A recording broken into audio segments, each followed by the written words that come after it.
Round 9, the Pirelli World Challenge about to get underway. We're green. Oh, and Randy Post, Calvin, an amazing start, as always in those all-wheel drive Volvos. Yeah, he threaded the needle there perfectly between Pat Long and our pole sitter, Johnny O'Connell. Now the race is on for second. Long takes it away from O'Connell. He drops from first down to third on these opening 2 corners. Boy, and Tommy Dreese, a great start as well. Slots right into 5th, holds on, going back in the pack. P.D. Cunningham, he got swamped as well. Both of the points leaders in GTS able to get by Brown and Foss. Yeah, those Mustangs showing their power there. Look at this. Jimmy Sofrona's looking for a way by. He's followed by Mike Skeen. And look at that Ferrari, that beautifully balanced 430, just working that outside line as we look at Pat Lindsay in the Hawk Performance entry, taking a run at Alex Figge as they drop into one of the key corners here, the carousel. Yeah, and they're just trying to get these Pirellis up to temperature right now. Perfect race conditions, nice track temp right now. Very cool in qualifying this morning, so these guys should get up to speed and get those tire pressures and temps up pretty quickly.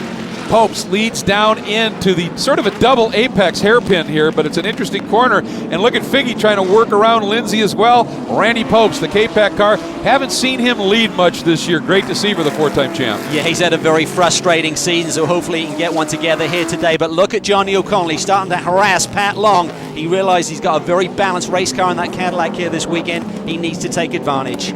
Whoa, and look at Lindsay trying to get down underneath. I don't know if he was able to get that done. Meanwhile, here's GTS and Eric Foss in that smaller displacement 4.6 liter V8 gets ahead of P.D. Cunningham. P.D. getting back around Paul Brown, who's tucked in behind.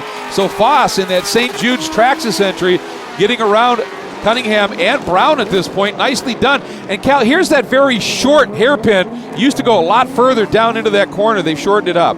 And I think it's really a great safety measure because before, if you did lose your brakes there, you had no runoff room whatsoever. Here we see Jeff Courtney recovering from a poor start in GT as he threads his way through the GTS leaders. So Foss leads from P.D. Cunningham.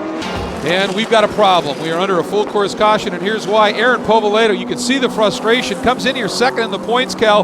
Really a player for this championship. This is a killer.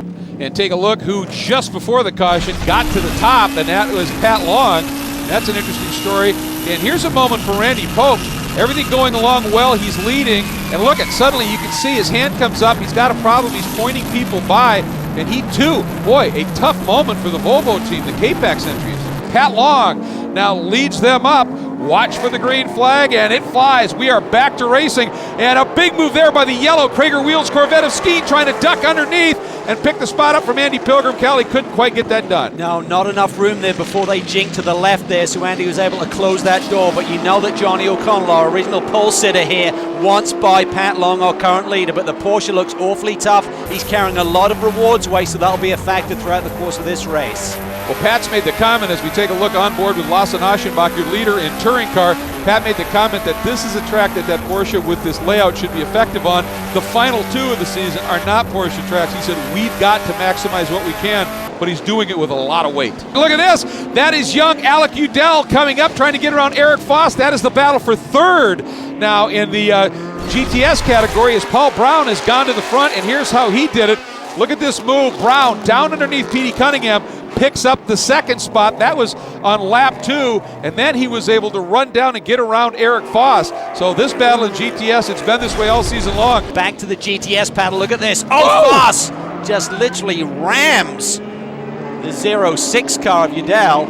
Yeah, he clouded him very firmly right there. And, he's got damage to the front end of that car as well. So Udell able to continue. The question is, what happened to the back of that car? And you can see Crosland. Yep, I was going to say. He's got some kind of issue. One is probably visibility with that hood crunched up. Let's take another look at it. On board with Eric Foss. Down into that chicane. Just, wow, I wonder if he lost his brakes, Greg, because he got in there really deep. That's not a move or a mistake you'd expect from Eric Foss. Maybe he's experienced some brake issues there. You can see him weaving around there. I think he may have. This is Eric's first time here, but he was very quick. He knows the track now after all that practice and qualifying. Look at this, they'll battle for the lead. Petey is coming unleashed right now. We go back to touring car, and you can see Povoleto, with that absence of Povoleto, Aschenbach now is easing away from the rest of the field. So doing a nice job right now. Yeah. Seeing your nearest competitor in the championship sitting to the side of the road, and you have the lead. This is going to be a big, big day for Lasse Aschenbach. Pat Long able to stretch his advantage a little bit now over Johnny O'Connell.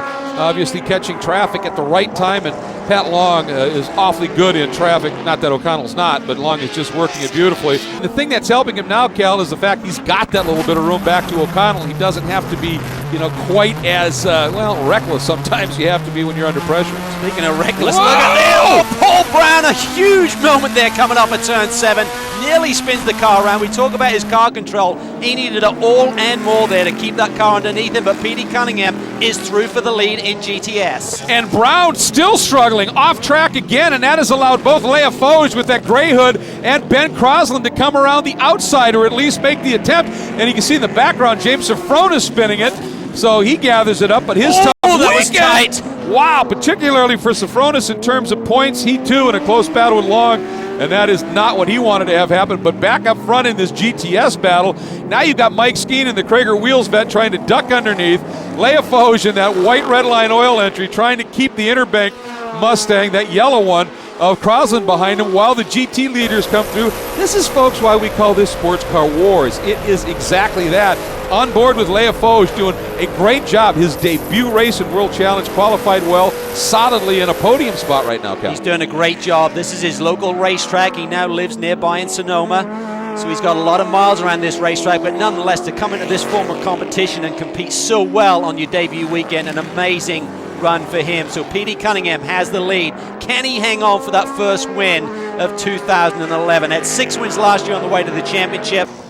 We are back at the 9th round of the Pirelli World Challenge Championships, the Cadillac Grand Prix of Sonoma, where Pat Long continues to lead and has stretched that margin out relatively comfortably, getting reports from pit lane that Johnny O'Connell that Cadillac has gone a bit loose on him right now, and Pat Long, even with all that rewards weight, really liking the layout of this track, and it is paying off big time. This is exactly what he wanted to do. Having missed a round in the championship as well, this was huge. It was huge, and that Porsche got 50 pounds of weight taken away from it across the board this weekend, but he does have a lot of rewards weight.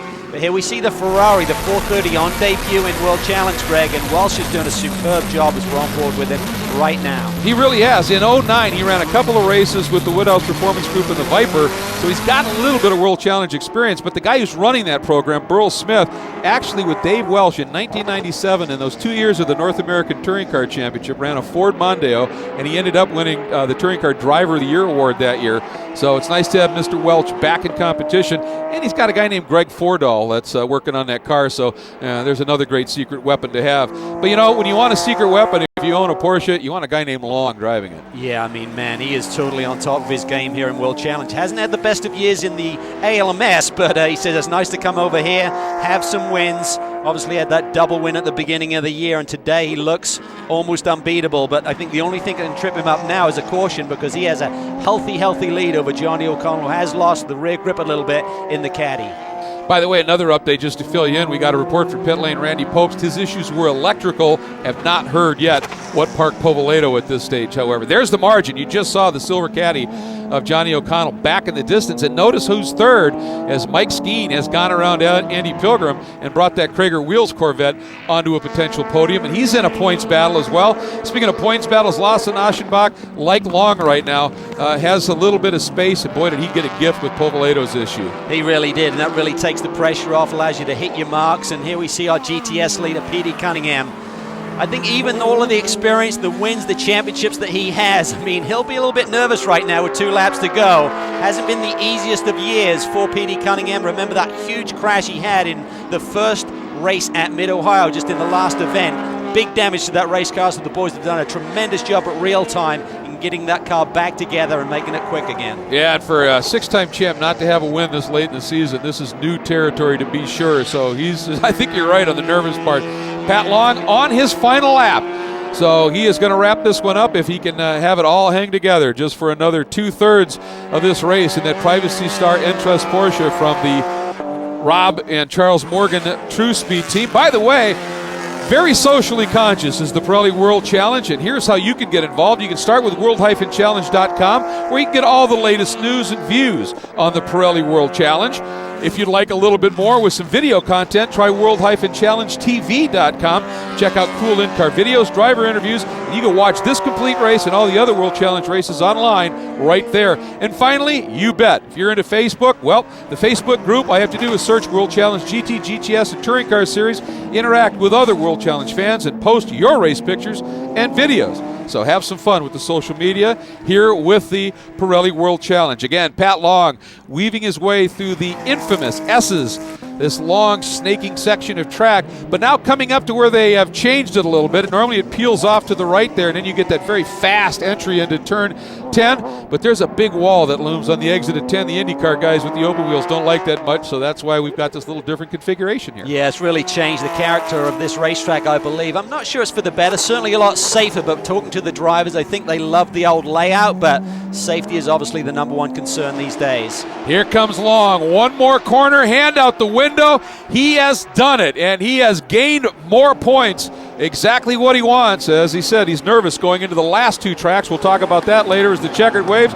There's the True Speed team. Tyler Tadovic and the gang really celebrating right now. And Pat Long, his third win of the season, and just another superb drive here in the track. Now let's take a look in touring car. Here comes Lasse Aschenbach through turn 10, that Compass 360 Honda Civic.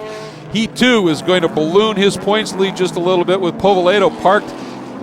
So Aschenbach coming around and is at the same time just going to pick up another win. What a great story. The 06 GT champion comes into touring car and has this kind of a race. This kid is immensely talented, to be sure. Yeah, he's got superb talent and having a great championship run, one of those beautiful years you dream about. And right now, our GTS leader, looks like Petey's going to get the job done and get his first win on the season. Boy, long awaited and hard earned for this real-time crew. They've done a great job.